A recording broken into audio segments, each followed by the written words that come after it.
என்னை தேடும் இறைவனே, உம்மை நாடி வருகிறேன்.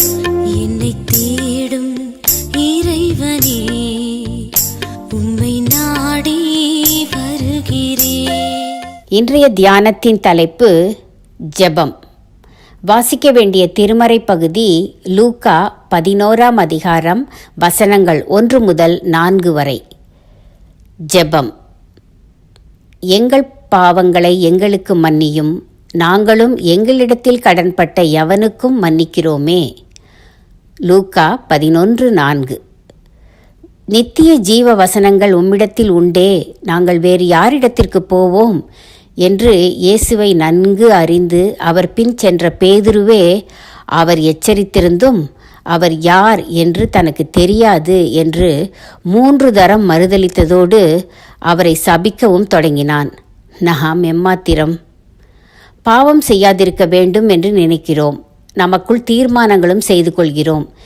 இருந்தாலும் சொல்லாலும் செயலாலும் தேவனுக்கு பிரியமில்லாத காரியங்களை செய்துவிடுகிறோம். எனவே நமக்கு பாவம் இல்லை என்று சொல்லாமல் நம்மை நாமே ஏமாற்றிக் கொள்ளாமல் ஜெபிக்கும் போதெல்லாம் நம் பாவ சிந்தனைகளை, பாவத்தின் மீதான விருப்பங்களை தேவனிடத்தில் அறிக்கையிட்டு மன்னிப்புக்காக வேண்டிக் கொள்ள வேண்டும். இளைய குமாரன் பரத்துக்கு விரோதமாகவும் உமக்கு முன்பாகவும் பாவம் செய்தேன் என்றான். ஆம், எந்த ஒரு பாவமும் தேவனுக்கு மட்டுமல்ல, மனுஷருக்கு விரோதமான பாவமாகவும் இருக்கக்கூடும். அத்தகைய பாவங்களை யாருக்கு விரோதமாக செய்தோமோ அவர்களிடமிருந்தும் மன்னிப்பு பெற வேண்டும். அப்படியானால் மட்டுமே கர்த்தர் கற்பித்த ஜெபத்தை முழு மனதோடு நாம் செய்யலாம். இல்லாவிட்டால் தேவனிடம் நான் பிறருக்கு மன்னிக்காதது போல என்னையும் நீர் மன்னிக்க தேவையில்லை என்று மறைமுகமாக சொல்கிறவர்களாவோம்.